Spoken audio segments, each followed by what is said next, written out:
Vamos até o R, então, já dar uma primeira olhada no Shine. Eu estou aqui no RStudio com ele aberto e eu vou criar um arquivo novo, pode ser aqui mesmo, RScript, e já vou salvar com o nome de exemplos.r. Ok, já está aqui o exemplos.r. E nós precisamos começar instalando o Shine caso ele não esteja instalado. Você pode fazer isso aqui em Tools, Install Packages, mas eu vou fazer pelo editor mesmo, com o comando install.packages. E entre aspas vai o nome da biblioteca, que é Shine, com letra minúscula mesmo. Pode dar um Ctrl Enter, que é uma tecla de atalho, para rodar. Se aparecer essa mensagem, clica em Sim, que é porque ele vai reiniciar o R e fazer a instalação. E aqui começa a instalação, pode demorar algum tempo, porque é uma biblioteca grande. Vou pausar o vídeo e voltar quando estiver pronto. Ok, está instalada.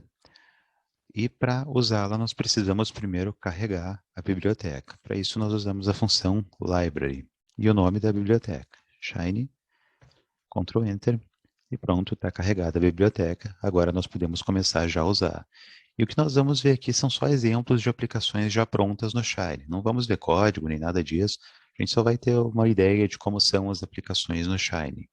Então vamos usar aqui essa função, run example. Não precisa colocar nada agora. Dá só um Ctrl Enter nela.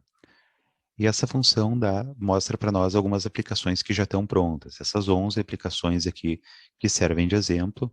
Vamos selecionar a primeira delas, essa 01 Hello, um Hello World, então, do Shine. Vamos colocar entre aspas aqui dentro da função Run Example. Ctrl Enter para rodar.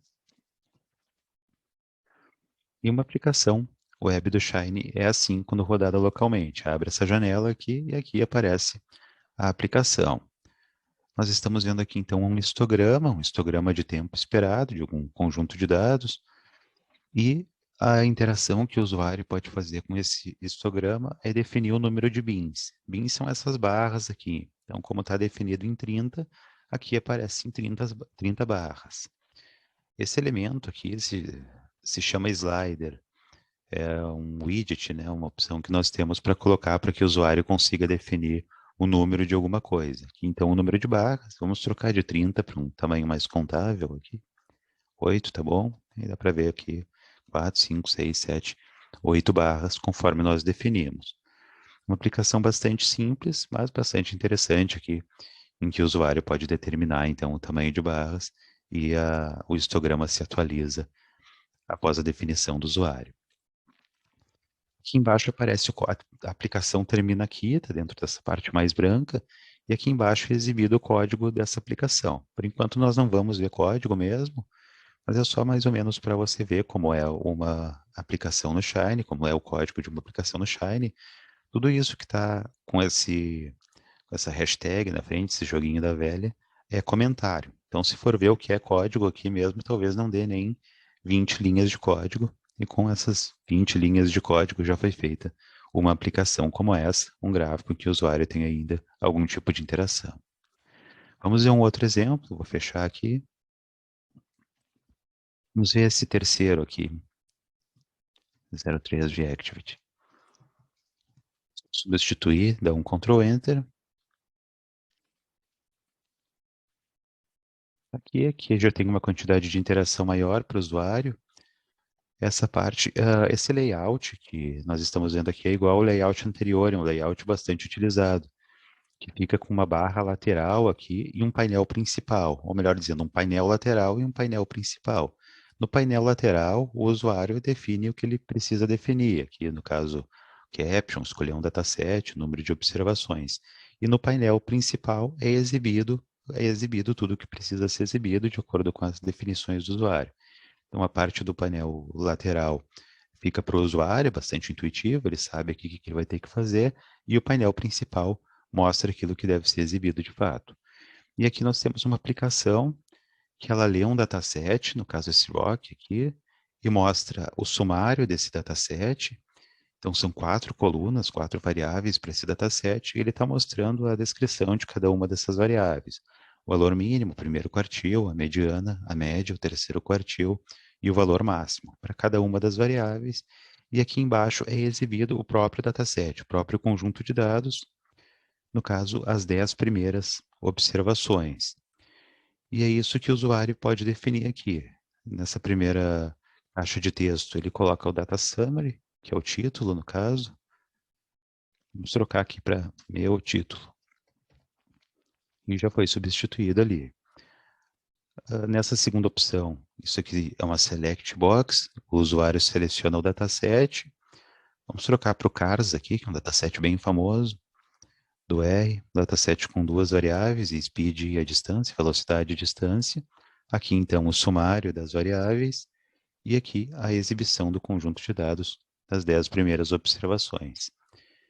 E aqui, a terceira opção, o numeric input, que o Shine chama, que aqui o usuário escolhe também, então, o número de observações que ele vai ver nessa segunda opção aqui, no dataset mesmo.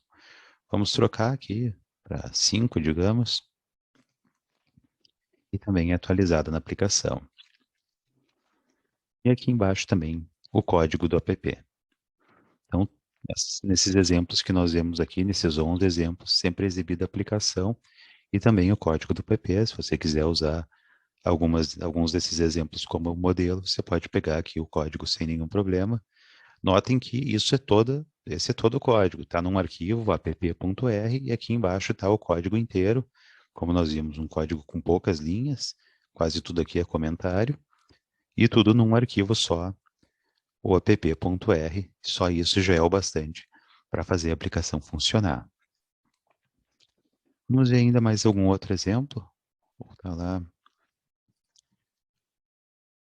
Esse tabsets aqui, 6 tabsets.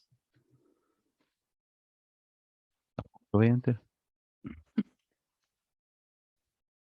E essa já é uma aplicação um pouco maior. Os tabsets são essas três opções aqui em cima, né, de tabela. Primeiro é exibido um gráfico de um histograma. O segundo é o summary, que nós já vimos, né, as informações sobre esses dados que são gerados nesse mesmo histograma ao lado. E o terceiro é uma tabela com os dados. Então, todos os dados estão dentro dessa tabela aqui. Aqui ficou bem grande, né, porque é uma quantidade grande de dados. 500 observações, que é o usuário que define. Então, vamos ver pelo histograma mesmo. Aqui, então, é um rnorm 500. Esse rnorm é uma função do R que gera números aleatórios. No caso, de uma distribuição normal. Foram geradas 500 observações de uma distribuição normal. Aqui o usuário pode definir qual é a distribuição dos dados. A distribuição normal é essa aqui, que tem uma forma de sino, uma distribuição simétrica. Vamos trocar para uniforme. A uniforme tem dados uniformemente distribuídos, como o próprio nome sugere. Então, o formato dela é mais retangular. Tem a log normal, tem a exponencial. E aqui está o número de observações que o usuário também pode definir. Vai de 0 a 1000. Vamos voltar para normal. São números gerados aleatoriamente, então cada vez que a gente clica aqui, são outros números aleatórios, né? Por isso que mudou o formato. Vamos aumentar para 1000 agora. É claro, quanto maior o número de observações, mais se parece com o que se espera da distribuição mesmo, que no caso é uma normal, que tem que ter uma forma de sino. Certo? Então essa aplicação é bem interessante, já é uma aplicação maior, interessante até para quem está estudando distribuições, ver o formato delas e tal, e ver o histograma, ver as informações descritivas da distribuição. Também a última aba mostra a tabela com os dados. Então, o layout é parecido com o anterior, na verdade é o mesmo layout, né? Um painel principal e o painel lateral, mas esse painel principal está dividido em abas, que são esses tabsets aqui, que o próprio nome diz. E o código, é claro, mostra esse layout. Nós vamos ver depois como definir esse layout para colocar nas nossas aplicações também. E acho que esses três exemplos estão bons. Como vocês viram, são 11 exemplos. Você pode ficar à vontade de olhar mais exemplos aqui. Né? Clicando no nome da função sem nada dentro, aparecem esses 11 exemplos. Você pode olhar todos eles, dar uma olhada como eles funcionam, ter algumas ideias aí. E nós já vamos começar nos próximos exemplos a começar a colocar a mão na massa mesmo, a trabalhar as nossas próprias aplicações.